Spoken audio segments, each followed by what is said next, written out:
임대주택, 즉 소득이 없어서 가난한 사람에게 정부에서 영구적으로 빌려주는 임대주택에 살게 하는 그런 어떤 주거제도입니다. 근데요, 벤처, BMW, 아우디 이런 고가 수입차를 보유한 영구 임대주택에 사는 사람이 113가구라는 겁니다. 자, 여러분, 벤츠차 기본이 한 6천만 원입니다. 차가.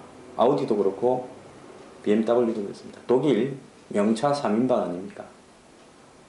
자, 이런 차를 굴릴 사람은요, 그 밑에 쭉 있는 싼 한국 차들 다 굴릴 수 있습니다.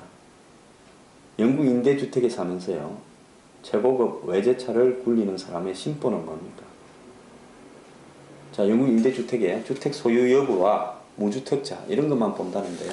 10년 전에도 MBC의 탐사 보도 프로그램에서 영국 임대주택에 사는 고급 외제차 모는 사람을 보도한 적이 있어요. 자, 지금 영국 임대주택에 대기자만 36,053명이랍니다. 들어가고 싶어서. 지하 세방에 살면서도 여기 못 들어가는 사람이 수두룩한데요.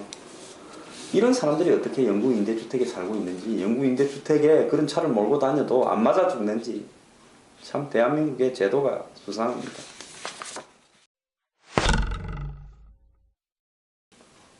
일본 이야기 좀 하겠습니다.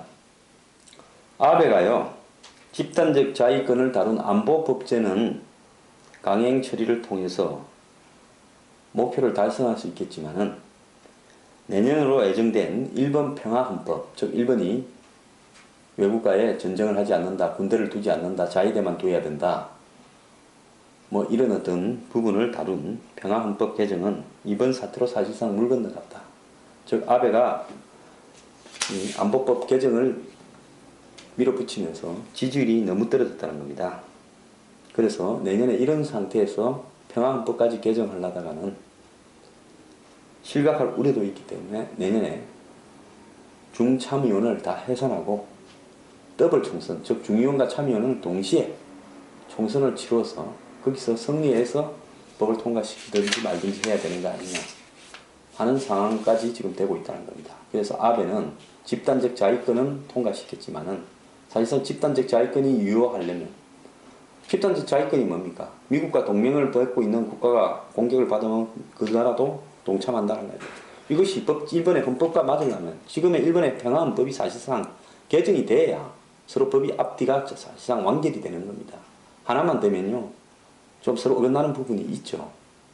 근데 아베가 뭐 상황을 너무 오판했는지는 모르지만은 이번에 이 안보법 개정에서 지나치게 이 데미지를 입고 있는 거 아닌가, 무리수를 써서요, 그렇게 보고 있습니다.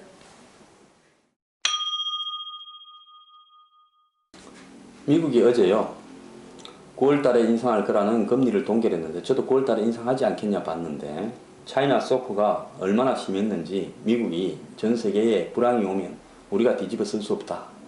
또 더 나아가서 미국의 실업률은 완전 고용 상태에 달성이 되었는데 물가 상승률이 생각보다 너무 낮아서 이런 상태에서 이 금리를 올릴 수는 없다. 이러면서 또 올해 안에 금리를 올릴 수는 있다라고 했습니다. 그래서 10월달에 올리느냐 12월달에 올리느냐 라고 하면서 그 불확실성이 다시 글로벌 경제의 고문이 되고 있다는 겁니다. 차라리 많은 사람들은 어제 차라리 올려버려서, 조금만 올려버려서 이후의 경제 상황을 확실하게 만드는 것이 세계 경제에 더 낫다라고 이야기하는 사람도 있었습니다. 근데 미국은 어제 올리지 않고 금리를 동결시키면서 10월달이나 12월달 올릴 수 있다라고 하면서 실제로 전 세계가 10월달이나 12월달쯤 또 한 번 위기가 오는 게 아니냐라는 그런 어떤 고문들을 지금 하도록 만들었다.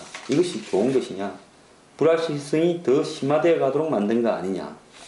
실제로 뭐 이 경제 환경에 민감한 사람들은 이 문제가 어제 올린 것보다 훨씬 더 이 불확실합니다. 그래서 차라리 어제 인상하고 이후에 비둘기로 가느냐, 안 그러면 어제 올리지 않고 이후에 매로 가느냐 하는 부분에서 미국은 어제 올리지 않고 이후에 매로, 그러니까 호크로 가는 그런 어떤 행태를 선택했습니다. 미국이 이렇게 불확실성을 끌어가는 이유에는 순수하게 경제적인 문제만 아닌 이유도 있을 수 있다라고 보는 것이 제 생각입니다.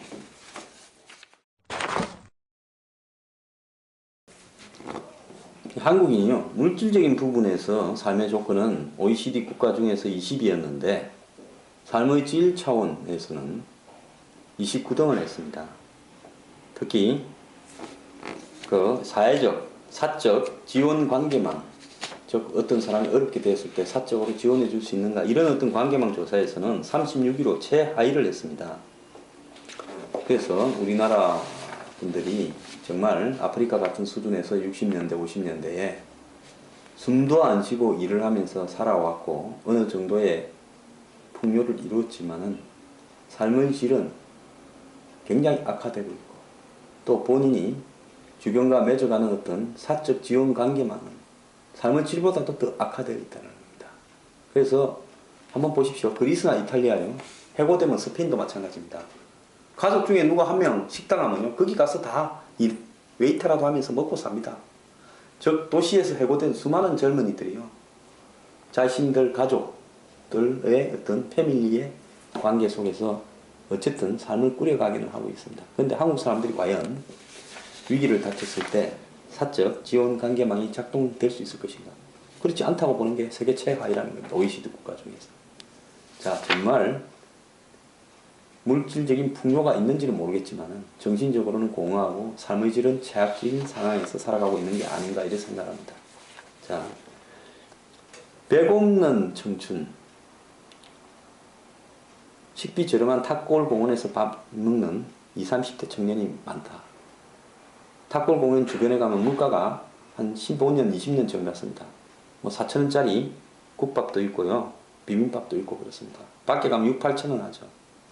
그래서 요즘 참 먹고 살기가 어려워가 무전 취식을 하는 젊은이들 중에 사기죄로 고소당하기도 한다는데요.